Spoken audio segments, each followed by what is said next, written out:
Okay, so welcome to your first online class. The idea behind this is that we spend a lot of time working on essays and working on different activities in class in school, and we spend the time that we traditionally use to watch and just go over notes on YouTube through this way. So I think it's a better use of your time. But the general gist of today's video is going to be looking at what is the plot line, so what's going on. We're going to look at a clip followed by a small clip of Ewan McGregor giving his interpretation as to why Iago is so annoyed with Cassio. That's an important point.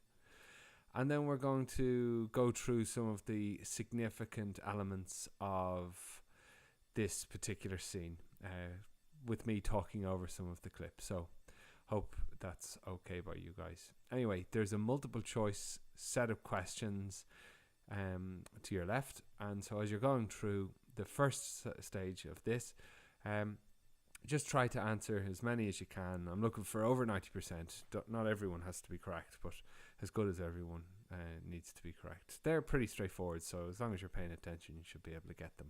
And if you're finding it very difficult, just pause it, rewind it a little, and if that goes a little bit awry, just give me an email. My email's at the bottom of the clip. Anyway, we're going to look through Act 1, Scene 1 of this very, very famous play, Othello. So there's two elements to this scene. A spiteful conversation that takes place between Iago and Rodrigo, and on Rodrigo and Iago's shouting and goading, Brabantio organises a search party to find his daughter, who Othello, the hero of this play, has eloped with, has married in secret, and has run away with. Now this is a big deal because Othello was black and Desdemona is the daughter of one of the most powerful senators in the Venetian court. So what happens? A spiteful conversation between Iago on the right, played by Ian McKellen, and Rodrigo. So it's night time, dimly lit street in Venice. Iago and Rodrigo are talking, and Rodrigo is angry with Iago.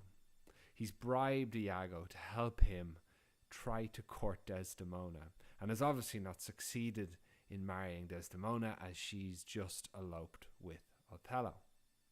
Now, Desdemona is the daughter of that rich Venetian senator I mentioned, Brabantio, and this is key to where some of the seeds of doubt that Iago will plant for later on in the play. That's an important point too. Iago tries to maintain Rodrigo's confidence in him in order to retain access to his money. So he explains that he hates Othello since the inexperienced Cassio was appointed as Othello's lieutenant instead of himself, who had long experience and deserved the promotion. So Iago succeeds in gaining Rodrigo's sympathy and denounces favoritism in making military appointments. He explains that he follows Othello only to be revenged upon him. Rodrigo envies Othello's success in winning Desdemona, and Iago encourages him to awaken Brabantio and tell him of his daughter's elopement. And they awaken Brabantio with relish with their shouts. So Brabantio, half asleep, appears at the window and accuses Rodrigo of being drunk and disorderly. Rodrigo had been forbidden to come to Brabantio's house for his safety because of an ominous dream he has had. He enlists Rodrigo's help in organizing a search party for Desdemona, and the more. Iago has succeeded in setting up both Rodrigo and Brabantio against Othello, and meanwhile he slinks away into the night in order to maintain favor with Othello, who is important in Venice. Now, we're going to watch the clip of Trevor Nunn's 1980s version of this play. Now, it might be a little dated, but it's most certainly one of the best performances I've seen of Iago. And we'll be watching other clips throughout this course, but to start with, we'll just watch this very, very classic interpretation of Othello. Okay, so what's the dramatic significance of the scene? Well, there's three main elements to be looking out for when we're going to be reading through the notes on this. Well, the first is that this is a night of intrigue. Desdemona and Othello have eloped. The second is that this is the context. This is where we'll see the reasons as to why this tragedy is going to be a tragedy. And thirdly, we see the web of personal relationships, all of which Iago is going to play to a T. He's going to be an incredible manipulator of other people. So let's watch the clip.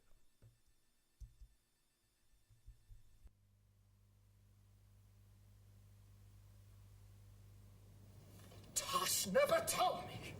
I take it much unkindly that thou, Iago, who hast had my purse as if the strings were thine, shouldst know of this. But you will not hear me! Never had a dream of such a matter.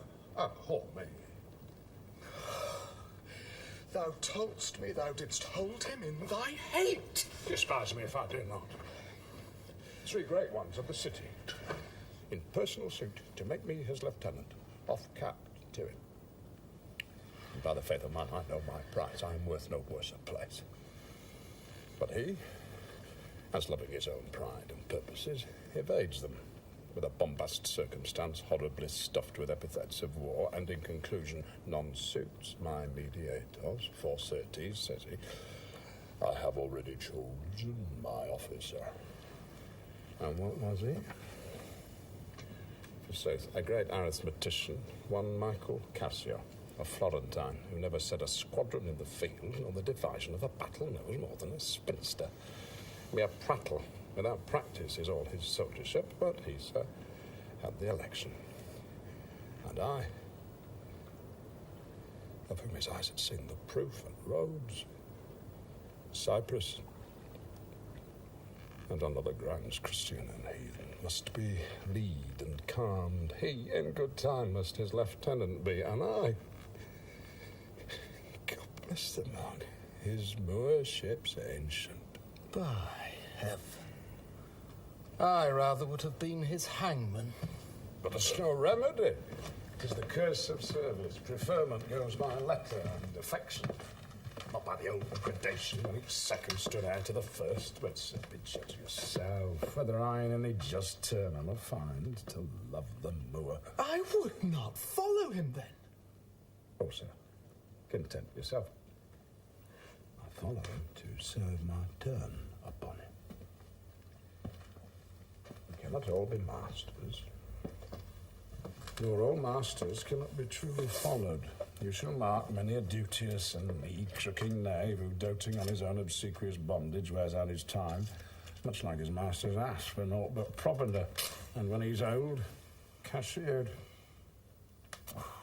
Whip me such honest knaves. Others there are who, trimmed in forms and visages of duty, keep yet their hearts depending on themselves. And such a one I do profess myself, for it's as sure as you are Roderigo. Were I the Moor, I would not be Iago. In following him, I follow but myself. Heaven's my judge, not I for love or duty, but seeming so, for my peculiar end. I am not what I am. What a full fortune does the thick-lips own if he can carry it thus. Call up thy father. Rouse him. Make after him. Poison his delight. Proclaim him in the streets. Here is her father's house. I'll call aloud. What ho, Brabantio? Signor Brabantio, ho! Aye, what ho, Brabantio? Thieves! Thieves! Look to your house, your daughter, and your bags! Thieves! Thieves! What is the reason of this terrible summons? What is the matter there? Signor, Is all your family within? Are all doors locked? Why, wherefore ask you this? Soon, sir, you're robbed. For shame, put on your gown. Your heart is burst. You've lost half your soul. Now, very now, an old black ram is topping your white ewe. Arise, I say! What, have you lost your wits? Most Reverend Signor, do you know my voice? Not I. What art thou? My name is Roderigo. Thou wert so welcome. I've charged thee not to halt about my doors. In honest plainness, thou'st heard me say, my daughter is not for thee. And now, in madness, being full of supper and distempering draughts, upon malicious knavery dost thou come to start my choir. Patience, good sir. What tells thou me of robbing? This is Venice. My house is not a grange. Most grave Brabantio, in simple and pure soul I come to you. Sir, you are one of those who will not serve God if the devil bids you. Because we come to do you service and you think we're ruffians, you'll have your daughter covered with a Barbary horse. You'll have your nephews neigh to you. What profane wretch art thou? I once come to tell you, your daughter and the mower are now making the beast with two backs. Thou art a villain! You are a senator. This thou shalt answer. I know thee, Roderigo! Sir, I will answer anything, but I beseech you, if it be your pleasure and most wise consent, as partly I find it is, that your fair daughter at this odd even and dull watch of the night, transported with no worse nor better guard than with a knave of common hire, a gondolier, to the gross clasps of a lascivious Moor.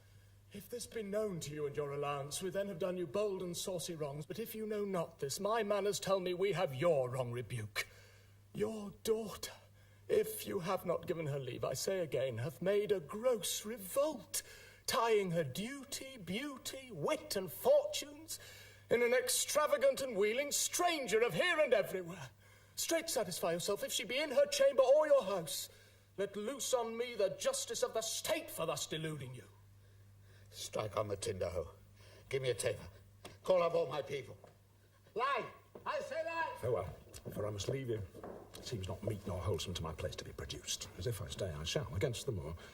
For I do know the state, however this may gall him with some check, it cannot with safety cast him, for he's embarked with such loud reason for the Cyprus wars, which even now stand in act, that for their souls another of his fathom they have none to lead their business, that ye shall surely find him lead to the sanctuary, the raised search, and there will I be with him, so farewell.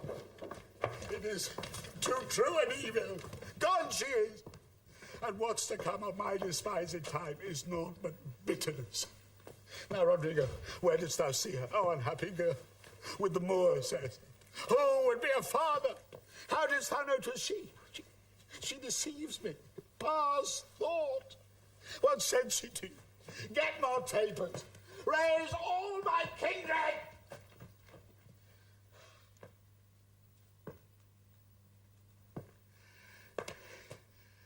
Are they married, think you? Truly, I think they are. Oh, heaven.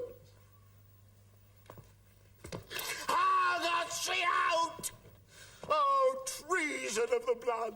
Fathers from hence, trust not your daughters' minds by what ye see 'em act.